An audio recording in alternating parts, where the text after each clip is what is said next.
Good things come to those who wait. In this game, this ain't no monkey business. It's time for Donkey Kong Country Returns on the Nintendo Wii 2010 copyright. Well, this game I have been looking forward to. As you can see, I've been, making sure I know how to play the game.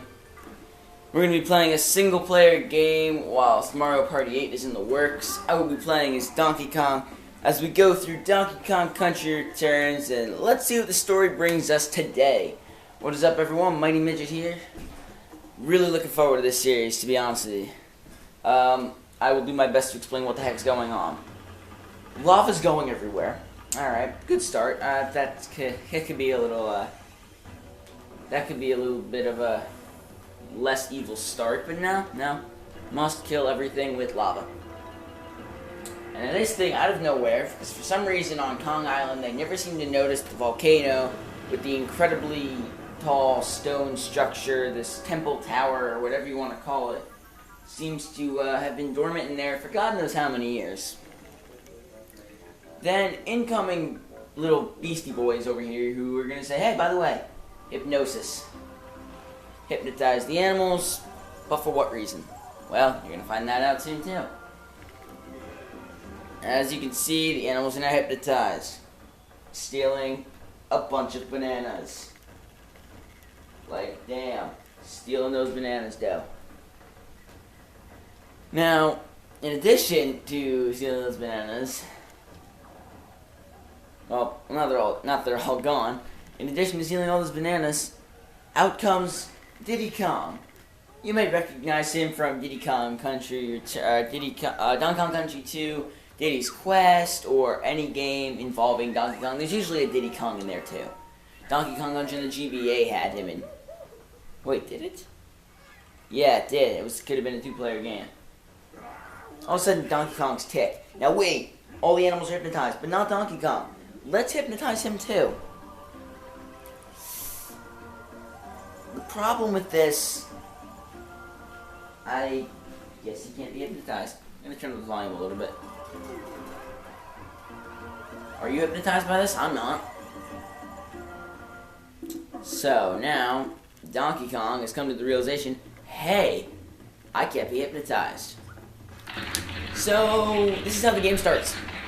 You beat the crap out of him. And thus begins our adventure. Now, here's how this is going to work. Do I expect this to be a 100% walkthrough? To be quite honest with you, no. That would take too damn long. And I'm sane, so why would I do that? What I'm going to try to do, it's going to start out with retrieve all the Kong letters. Damn, that is loud. Get all the Kong letters, as you should do. And also, I'm going to attempt to begin by collecting all the puzzle pieces. Is that going to last very long? I wouldn't count on it. I'll collect them to my memory if you ever need to know. But to my knowledge, I am terrible at remembering where everything is, and it's pretty, but it'll still be fun. So we're going to try to collect all the Kong letters. That's the goal. Collect all the Kong letters. If we find all the puzzle pieces, well, we find all the puzzle pieces. I think I've got Jungle Hijinks set, and that's the name of this first level, which introduces you to all the basic controls, standard Donkey Kong fare. You have these enemies here, like the Tiki, I have to remember their names now. I think it's Tiki something. These are just screaming pillars. I learned that from the image gallery. I thought they had a more creative name. They remind me of like Womp from Mario Brothers. You have, well, this is kind of the precursor to, hey, jerk, stole my bananas. Now you have more. Now you got more to go off of, and why you should be hunting these guys down in the first place. Because obviously, after World War I, it only gets harder. The two enemies that I just killed were Hawks. That's Hawk without the H. We've got.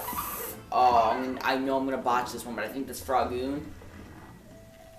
Now, one of the puzzle pieces, if I don't get it, is if you collect all these bananas that are coming out of this thing's mouth, there is a reward for that too. And that is how you get it. It's right here.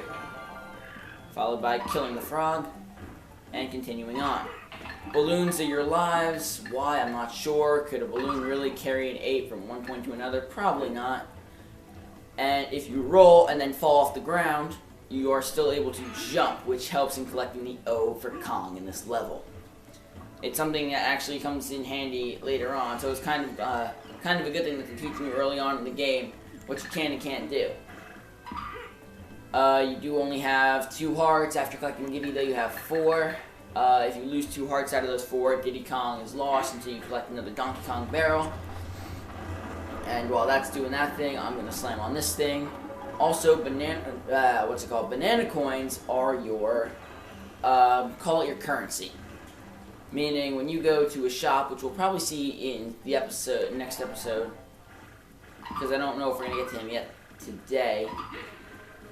But you use those to buy extra lives, buy magic keys for the map to complete all the levels. Because in every stage there is like a bonus stage you can go to if you buy this key for what I believe is 20 banana coins. Overall, not an incredibly hard game to begin with, but you'll see why in a sec how some of these levels can become a huge pain in the ass. But that's the fun of games. There's always going to be a difficulty factor, otherwise the fun's just not there. In some level, actually no, in all levels there's at least one of these bonus stages, which a lot of them are different. I believe this is only one of, I want to say 8, but I don't want to be wrong. Also, the lighting is really screwed up every time we do this. I found out about contrast and stuff. But you can get a lot of goodies from that, including the puzzle piece if you complete it all in 30 seconds. So yeah, pretty standard level today. I'm assuming everyone who's played this game has beaten this level and not just quit on it, because if they've died in the first level... actually, if you died in the first level, I'm sure there's a bunch of people who've done that. Me, I can't name a time that I've died on the first level of any game, with the exception of... No, I can't name any game that I've lost on the first level. And collect the G, which is right up here. And before you complete the level, if you need to, grab that last puzzle piece. So now, you'll notice on that barrel there are 4 different signs. A banana, a balloon, a banana coin, and a DK space. What you want to do is land on that DK space and shake the remote to get as many of these things as you can. The number of times you hit it is equal to how much you will get. Overall, pretty good start. All 9 puzzle pieces, all Kong letters, image gallery updated. That is how you learn about this stuff. We're going to do one more stage and then call it an episode, but this is just it's the beginning of an incredible game. I mean, I was always interested in the Donkey Kong Country game on the Game Boy Advance, and I think that there's a lot of levels that just remind me of stuff from that game. I can't say there's anything involving being the King of Kling in that game, but I do remember that at one point there were rope swings in that game that I don't think Donkey Kong Country Returns ever implements into the game. Either or, it's still a great game. A lot of secrets to look for. Nothing back there, okay. I've tried practicing a little bit in this game, but some of the parts of the game are so like inconsistent and it'll happen all the time. I've tried remembering some of the enemy names, so I think it would be kind of just handy to know if you ever want to know. For instance, this guy right here doesn't have a name, but he is a member of the Chomp family. There are 4 in that group, and you'll probably see a few others of those later on in the game. But not an overly difficult start, though. The King of Kling just introduces you to this green, like, grass-looking thing you can just climb on and grab what you need to. I'm thinking, in terms of puzzle pieces here, we might find 6 of 7, maybe all 7 if we're lucky.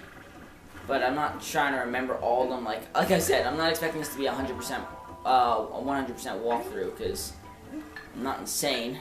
I don't really know everything about the game, but I'm a big fan of it. Because, to be honest, if I could just like flash back to like, oh god, if I could just flash back to the GBA version of Donkey Kong Country, back when King K. Rool was the enemy, and I still think he's a better enemy for any Donkey Kong game than like, what's the name of the wall? I can't remember the name of the walrus, but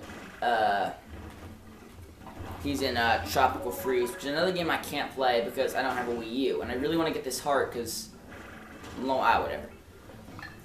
I forget the name of the walrus, and then this boss in this game, but I don't want to spoil that. But Honestly, I think that King K. Rool is the definition of the, like, if you thought of, like, what a Donkey Kong boss was, that'd be the name you think of, is King K. Rool, more than the two bosses from other games. And don't get me wrong, I really wanted to play Tropical Freeze, and honestly, I can't, because, like I said, I don't have a Wii U. I think the problem with games is that technology becomes so advanced, and there's so many different so many different consoles that, like, later on, things like the Game Boy and DS, I think it'll just become obsolete. And I think that's why, like, some people can play one game but they can't play another. And then it costs more money to buy a console. Like, on one hand, you get, like, you know, you can get, like, the updated the Wii U, but you can play the Wii games, but, like, you can't play Wii U games on the Wii. So there is a small issue with me trying to play Tropical Freeze because I don't have the Wii U. But anyway, now that I'm done judging, you know, modern technology, wait for Chomp, grab the puzzle piece, continue on. And if I haven't pointed it out, there are checkpoints along the way. Continuing on, start getting introduced to more difficulty. I think this game has a really nice, like, progression of difficulty. Like, they'll introduce you to an enemy and then say, okay, here's what we put, like, this is where you can use him to the best of your abilities, etc., etc. And I just think that after showing someone an enemy, they're able to be better off for playing the game later on. Like the chomps that we were introduced to in the beginning. Blow on that. And the next puzzle piece. Oddly enough, I never found that puzzle piece when I first played that game. I never thought to move like 3 more inches to the right. Continuing on. Like going back to the progressive difficulty, kind of like this. Like now there's less stuff you can cling on to. And therefore you have to think about your moves before you actually jump. Otherwise you may be, you know, backtracking a bit. Don't eat me, don't eat me. Okay, cool. I have to remember where that last puzzle piece is. I know I'm missing one. I think it's right here. Yep. Cool. One thing I don't understand though is the bananas that are right, like, out of reach from like the little clinging grass. I don't know what to call it. Ow. Alright, I had that coming for me. Alright, grab that. So yeah, this is just the series I have in mind. Ooh. Alright, bye Dom. Bye Diddy. Sorry. For what it's worth, I'm sorry. I'm not going to worry about the banana coin, because I don't really think I need it right now. I don't know the names of these enemies. All I know is that I have very much trouble with them in later levels where they become a more difficult thing to deal with. Oh, I missed. Oh, whatever. 42. Alright, cool. Ending on the meaning of life with the number of banana coins we have. I like it. 1, 2, 3, 4, 5, 6, 7. Nice. Starting off pretty strong in episode 1. Like I said, no more monkey business. We play for real. I think that's the ideal place to stop, and then I'll be able to show you some more stuff in the extra episodes. And I know the first couple episodes are going to be like, oh, here's tutorials and what you gotta do. Later on, there'll be actual commentary on, like, you know, random stuff. You know how it is. But that's the end of episode 1 of this game, Donkey Kong Country Returns. Remember, if you liked what you saw, remember to like and subscribe. And, of course, leave some feedback if you think that there's room for improvement, or something you'd like to see that could be better. And, as always, remember to stay short and stay awesome, and I'll see you guys in the next episode.